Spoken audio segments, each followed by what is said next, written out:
Sir Arthur Conan Doyle's The Sign of the Four, a Sherlock Holmes novella. Chapter 1. The Science of Deduction.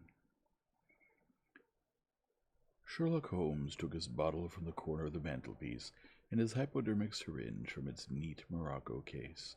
With his long, white, nervous fingers he adjusted the delicate needle and rolled back his left shirt cuff. For some little time his eyes rested thoughtfully upon the sinewy forearm and wrist, all dotted and scarred with innumerable puncture marks. Finally he thrust the sharp point home, pressed down the tiny piston, and sank back into the velvet-lined armchair with a long sigh of satisfaction. 3 times a day for many months I had witnessed this performance, but custom had not reconciled my mind to it. On the contrary, from day to day I had become more irritable at the sight, and my conscience swelled nightly within me at the thought that I had lacked the courage to protest. Again and again I had registered a vow that I should deliver my soul upon the subject, but there was that in the cool, nonchalant air of my companion which made him the last man with whom one would care to take anything approaching to liberty. His great powers, his masterly manner, and the experience which I had of his many extraordinary qualities all made me diffident and backward in crossing him. Yet upon that afternoon, whether it was the bune which I had taken with my lunch, or the additional exasperation produced by the extreme deliberation of his manner, I suddenly felt that I could hold out no longer. "Which is it today?" I asked. "Morphine or cocaine?" He raised his eyes languidly from the old black-letter volume which he had opened.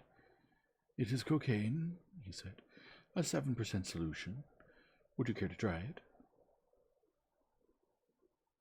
"No, indeed," I answered brusquely. "My constitution is not good over the Afghan campaign yet. I cannot afford to throw any extra strain upon it."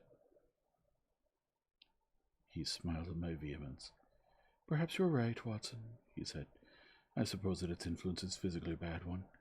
I find it, however, so transcendently stimulating and clarifying to the mind that its secondary action is a matter of small moment."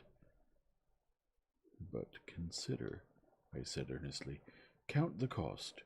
Your brain may, as you say, be roused and excited, but it is a pathological and morbid process which involves increased tissue change and may at last leave a permanent weakness. You know, too, what a black reaction comes upon you. Surely the game is hardly worth the candle. Why should you, for a mere passing pleasure, risk the loss of those great powers with which you have been endowed? Remember that I speak not only as one comrade to another, but as a medical man to one for whose constitution he is, to some extent, answerable." He did not seem offended. On the contrary, he put his fingertips together and leaned his elbows on the arms of his chair, like one who has a relish for conversation. "My mind," he said, "rebels at stagnation.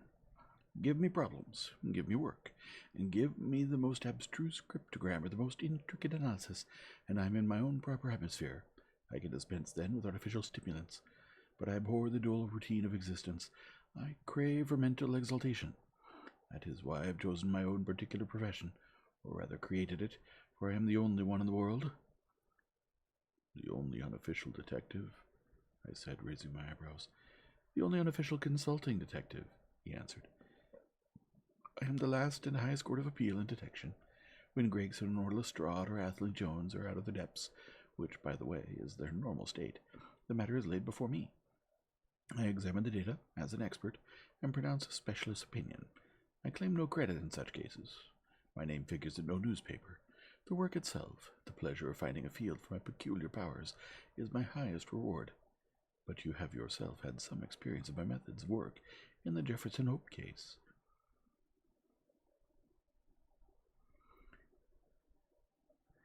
"Yes, indeed," said I cordially. "I was never so struck by anything in my life. I even embodied it in a small brochure with the somewhat fantastic title of A Study in Scarlet." He shook his head sadly. "I glanced over it," said he. "Honestly, I cannot congratulate you upon it. Detection is, or ought to be an exact science, and you should be treated with the same cold and emotional manner. You have attempted to tinge it with romanticism, which produces much the same effect as if you had worked a love story or an elopement into the fifth proposition of Euclid. But the romance was there, I remonstrated. I could not tamper with the facts. Some facts should be suppressed, or at least a just sense of proportion should be observed in treating them. The only point in the case which deserved mention was the curious analytical reasoning from effects to causes, by which I succeeded in unraveling it. I was annoyed at this criticism of a work which had been so specially designed to please him. I confess, too, that I was irritated by the egotism which seemed to demand that every line of my pamphlet should be devoted to his own special doings. More than once during the years that I had lived with him in Baker Street, I had observed that a small vanity underlay my companion's quiet and didactic manner. I made no remark, however, but sat nursing my wounded leg. I had a Giselle bullet through it some time before, and though it did not prevent me from walking, it ached wearily at every change of the weather. My practice has extended recently to the continent, said Holmes after a while, filling up his old briar-root pipe. I was consulted last week by Francois Le Villard, who, as you probably know, has come rather to the front lately in the French detective service. He has all the Celtic power of quick intuition, but he is deficient in the wide range of exact knowledge which is essential to the higher developments of his art. The case was concerned with a will, and possessed some features of interest. I was able to refer him to two parallel cases, the one at Riga in 1857, and the other at St. Louis in 1871, which have suggested to him the true solution. Here's the letter which I had this morning acknowledging my assistance. He tossed over, as he spoke, a crumpled sheet of foreign notepaper. I glanced my eyes down it, catching a profusion of notes of admiration, Wistre, magnifique, coup de maître, and tour de force, all testifying to the ardent admiration of the Frenchman. He speaks as a pupil to his master, said I. Oh, he rates my assistance too highly, said Sherlock Holmes lightly. He has considerable gifts himself. He possesses 2 out of the 3 qualities necessary for the ideal detective. He has the power of observation and that of deduction. He is only wanting in knowledge, and that may come in time. He is now translating my small works into French. Your works? Oh, didn't you know? He cried, laughing. Yes, I've been guilty of several monographs. They are all upon technical subjects. Here, for example, is one upon the distinction between the ashes of the various tobaccos. In it I enumerate 140 forms of cigar, cigarette, and pipe tobacco, with colored plates illustrating the difference in the ash. It is a point which is continually turning up in criminal trials, and which is sometimes of supreme importance as a clue. If you can say definitely, for example, that some murder has been done by a man who was smoking an Indian lunka, it obviously narrows your field of search. To the trained eye, there is as much difference between the black ash of a trichinopoly and the white fluff of bird's eye as there is between a cabbage and a potato. You have an extraordinary genius for minutiae, I remarked. I appreciate their importance. Here is my monograph upon the tracing of footsteps, some remarks upon the uses of plaster of Paris as a preserver of impresses. Here, too, is a curious little work upon the influence of a trade upon the form of the hand, with lithotypes of the hands of slaters, sailors, cork cutters, compositors, weavers, and diamond polishers. That is a matter of great practical interest to the scientific detective, especially in cases of unclaimed bodies, or in discovering the antecedents of criminals. But I weary you with my hobby? Not at all, I answered earnestly. It is the greatest interest to me, especially since I've had the opportunity of observing your practical application of it. But you spoke just now of observation and deduction. Surely the one, to some extent, implies the other. Why, hardly, he answered, leaning back luxuriously in his armchair and sending up thick blue wreaths from his pipe. For example, observation shows me that you have been to the Wigmore Street post office this morning, but deduction lets me know that when you were there, you dispatched a telegram. Right, said I.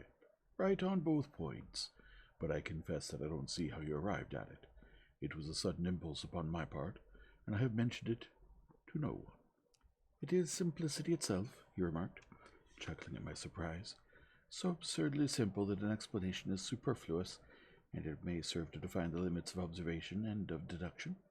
Observation tells me that you have a little reddish mold adhering to your instep.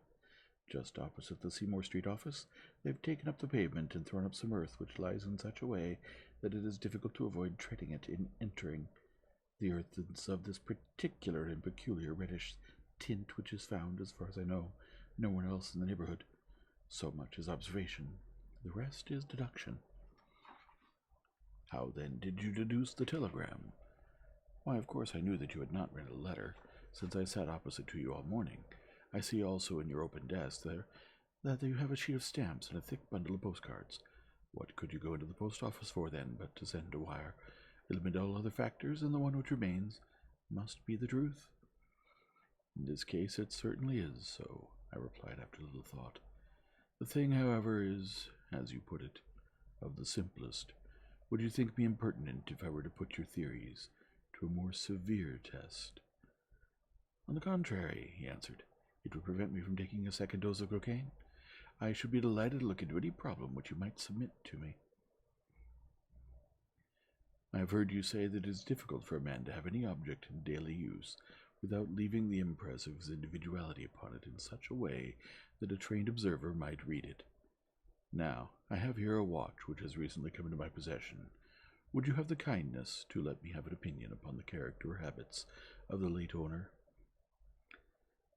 I handed him over the watch with some slight feeling of amusement in my heart, for the test was, as I thought, an impossible one, and I intended it as a lesson against the somewhat dogmatic tone which he occasionally assumed. He balanced the watch in his hand, gazed hard at the dial, opened the back, and examined the works, first with his naked eyes, and then with a powerful convex lens. I could hardly keep from smiling at his crestfallen face when he finally snapped the case to and handed it back. There are hardly any data, he remarked. The watch has been recently cleaned, which robs me of my most suggestive facts. You are right, I answered. It was cleaned before being sent to me. In my heart I accused my companion of putting forward a most lame and impotent excuse to cover his failure. What data could he expect from an uncleaned watch? Though unsatisfactory, my research has not been entirely barren, he observed, staring up at the ceiling with dreamy, lackluster eyes. Subject to your correction, I should judge that the watch belonged to your elder brother, who inherited it from your father. That you no doubt got from the H.W. upon the back. Quite so, and the W suggests your own name. The date of the watch is nearly 50 years back, and the initials are as old as the watch, so it was made for the last generation. Jewelry usually descends to the eldest son, and he is most likely to have the same name as the father. Your father has, if I remember right, been dead many years. It has therefore been in the hands of your eldest brother. Right so far, said I. Anything else? He was a man of untidy habits, very untidy and careless. He was left with good prospects, but he threw away his chances, lived for some time in poverty with occasional short intervals of prosperity, and finally, taking to drink, he died. That is all I can gather. I sprang from my chair and limped impatiently about the room with considerable bitterness in my heart. This is unworthy of you, Holmes. I could not have believed that you would have descended to this. You made inquiries into the history of my unhappy brother, and you now pretend to deduce this knowledge in some fanciful way. You cannot expect me to believe that you've read all this from this old watch. It is unkind, and to speak plainly, has a touch of charlatanism in it.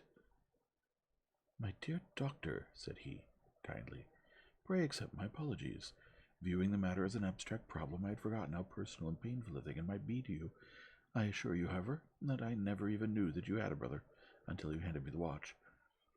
Then how in the name of all that is wonderful did you get these facts? They are absolutely correct in every particular. That is good luck. I could only say what was the balance of probability. I did not at all expect to be so accurate. But it was not mere guesswork? No, I never guess. It is a shocking habit, destructive of the logical faculty. What seems strange to you is only so because you do not follow my train of thought, or observe the small facts upon which large inferences may depend. For example, I began by stating that your brother was careless. When you observe the lower part of that watch case, you notice that it is not only dinted in 2 places, but it is cut and marked all over from the habit of keeping other hard objects, such as coins or keys, in the same pocket. Surely it is no great feat to assume that a man who treats a 50-guinea watch so cavalierly must be a careless man. Neither is it a very far-fetched inference that a man who inherits one article of such value is pretty well provided for in other respects. I nodded to show that I followed his reasoning. It is very customary for pawnbrokers in England, when they take a watch, to scratch the number of the ticket with a pinpoint upon the inside of the case. It is more handy than a label, as there is no risk of the number being lost or transposed. There are no less than 4 such numbers visible to my lens on the inside of this case. Inference, that your brother was often at low water. Secondary inference, that he had occasional bursts of prosperity or could not have redeemed the pledge. Finally, I ask you to look at the inner plate, which contains the keyhole. Look at the thousands of scratches all round the hole, marks where the key has slipped. What sober man's key could have scored those grooves? But you will never see a drunkard's watch without them. He winds it at night, and he leaves these traces of his unsteady hand. Where is the mystery in all this? It is as clear as daylight, I answered. I regret the injustice which I did you. I should have had more faith in your marvelous faculty. May I ask whether you have any professional inquiry on foot at present? None, hence the cocaine. I cannot live without brain work. What else is there to live for? Stand at the window here. Was ever such a dreary, dismal, unprofitable world? See how the yellow fog swirls down the street and drifts across the dun-colored houses. What could be more hopelessly prosaic and material? What is the use of having powers, doctor, when one has no field upon which to exert them? Crime is commonplace. Existence is commonplace, and no qualities save those which are commonplace have any function upon earth. I had opened my mouth to reply to this tirade, when with a crisp knock our landlady entered, bearing a card upon the brass salver. "A young lady for you, sir," she said, addressing my companion. "Miss Mary Morstan," he read. I have no recollection of the name. Ask the young lady to step up, Mrs. Hudson. Don't go, doctor. I should prefer that you remain.